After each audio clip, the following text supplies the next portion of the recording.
예루살렘 사람 중에서 어떤 사람이 말하되, 이는 그들이 죽이고자 하는 그 사람이 아니냐? 보라, 드러나게 말하되 그들이 아무 말도 아니하는도다. 당국자들은 이 사람을 참으로 그리스도인 줄 알았는가? 그러나 우리는 이 사람이 어디서 왔는지 아노라. 그리스도께서 오실 때에는 어디서 오시는지 아는 자가 없으리라. 예수께서 성전에서 가르치시며 외쳐 이르시되, 너희가 나를 알고 내가 어디서 온 것도 알거니와 내가 스스로 온 것이 아니니라.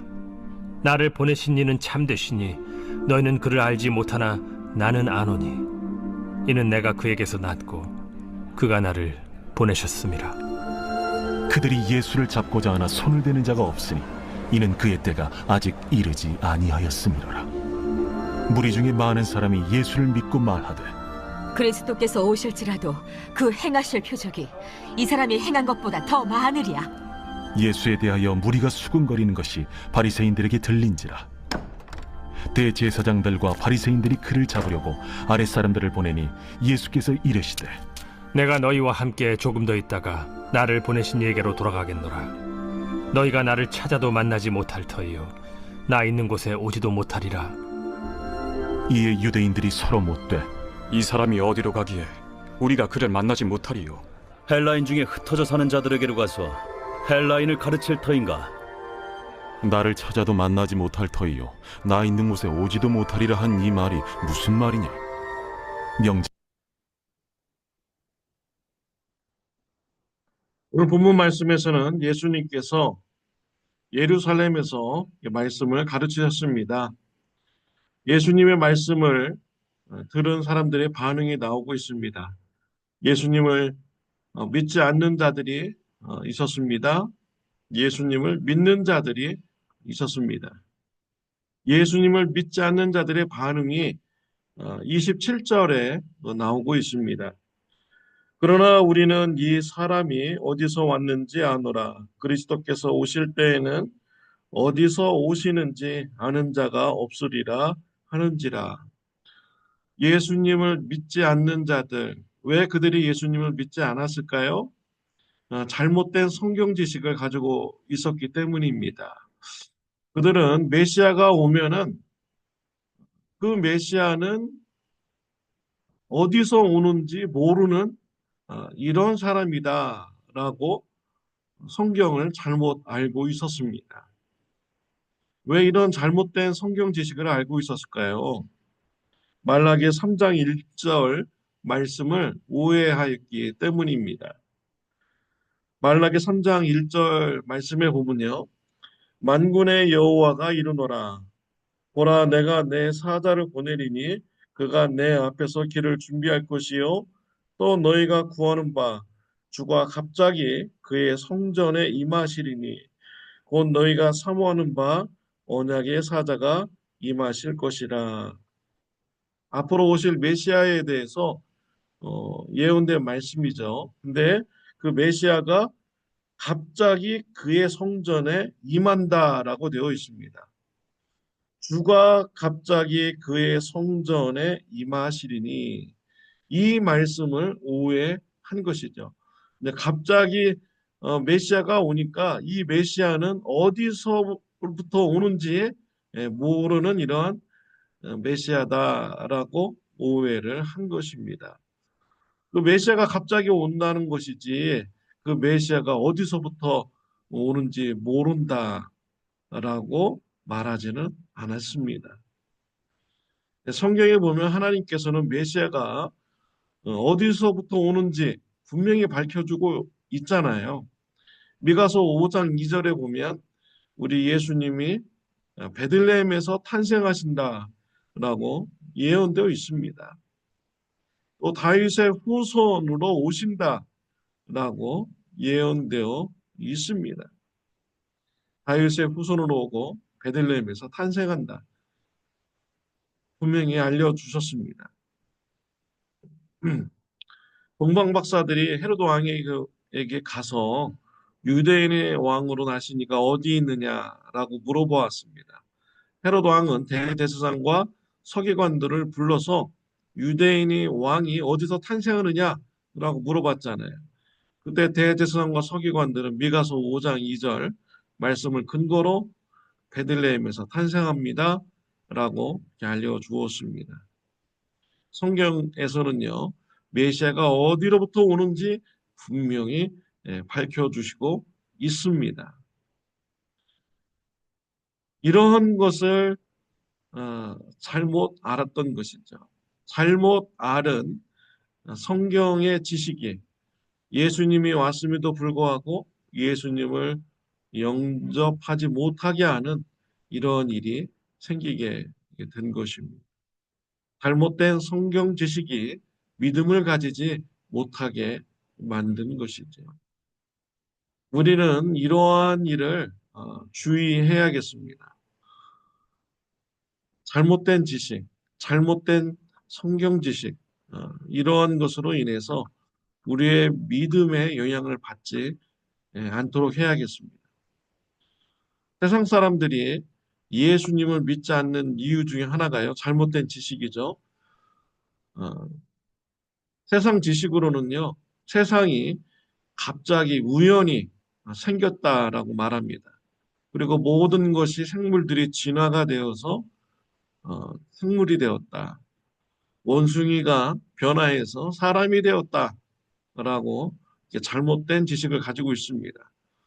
이런 세상적인 지식을 가진 사람은 하나님의 말씀을 들었을 때 믿음이 생기지 않습니다.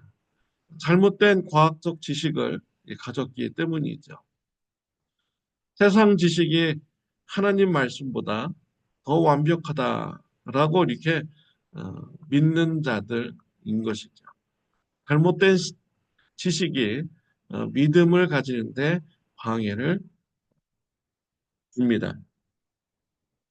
하나님을 믿으면서 지식을 쌓는 것이 얼마나 중요한 건지 알게 되는 거죠. 잠언서 1장 7절 말씀에 보면요, 여호와를 경외하는 것이 지식의 근본이거늘 미련한 자는 지혜와 훈계를 멸시하느니라. 하나님을 경외하는 신앙 위에 지식이 쌓아져야 하는 것입니다. 하나님을 경외하는 신앙이 없이 지식이 쌓아지면 모래 위에 집을 짓는 것과 같습니다. 바람이 불고 물이 밀려오면은 그냥 모래 위에 쌓은 집은 무너지게 되는 것이죠.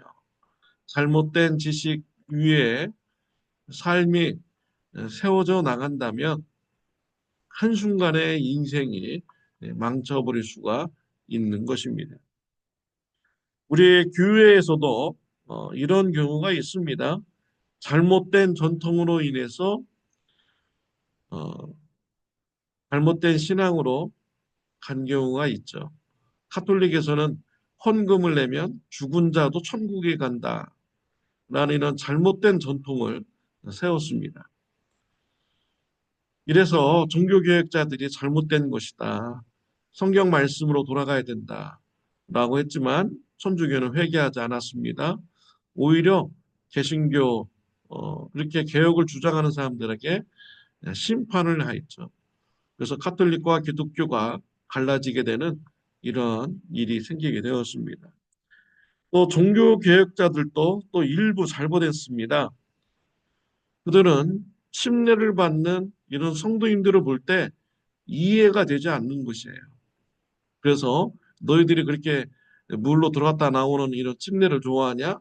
그러면 영원히 물에 들어갔다가 나오지 마라 라고 하면서 물속에서 수장을 시켰습니다.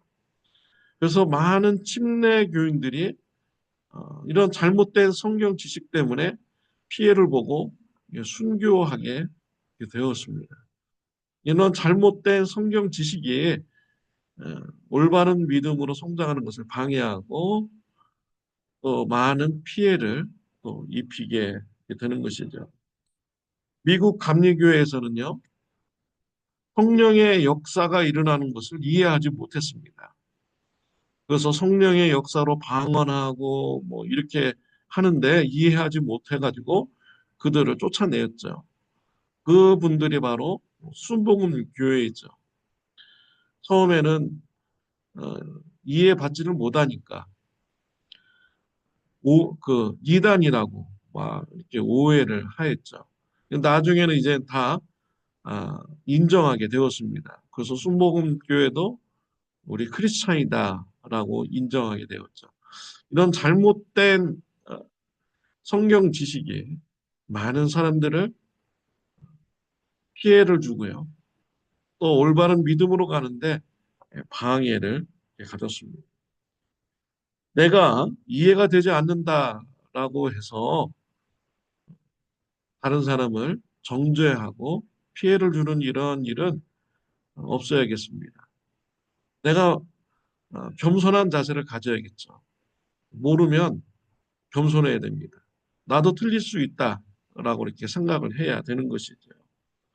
야고보서 4장 6절에 보면 하나님이 교만한 자를 물리치시고 겸손한 자에게 은혜를 주신다라고 말씀을 하셨습니다.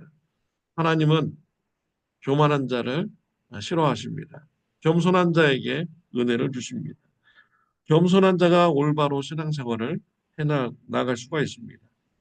야고보서 1장 5절에 너희 중에 누구든지 지혜가 부족하거든 모든 사람에게 후히 주시고 꾸짖지 아니하시는 하나님께 구하라. 그리하면 주시리라. 내가 이해가 되지 않는다면 하나님께 기도하시면 됩니다. 성령님께서 하나님의 말씀을 생각나게 해주시고 가르쳐 주십니다. 깨닫게 하여 주십니다. 겸손한 자세로 하나님 앞에 나가서 기도하고요.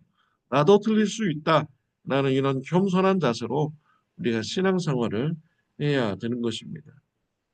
28절, 29절에 보면 예수께서 성전에서 가르치시며 외쳐 이르시되 너희가 나를 알고 내가 어디서 온 것도 알거니와 내가 스스로 온 것이 아니라 나를 보내신 이는 참되시니 너희는 그를 알지 못하나 나는 아노니 이는 내가 그에게서 났고 그가 나를 보내셨습니다. 우리 예수님 사역하는데 너무나도 답답하셨나 봐요. 그래가지고 큰 소리로 외치셨습니다. 내가 그에게서 났고 그가 나를 보내셨습니다. 즉 예수님은 내가 하나님부터 보내심을 받은 자이다. 내가 메시아이다. 라고 큰 소리로 분명하게 그들에게 알려주셨습니다. 예수님의 말씀을 듣고 표적을 본 사람들의 반응이 31절에 나옵니다. 무리 중에 많은 사람이 예수를 믿고 말하되 그리스도께서 오실지라도 그 행하실 표적이 이 사람이 행한 것보다 더 많으랴.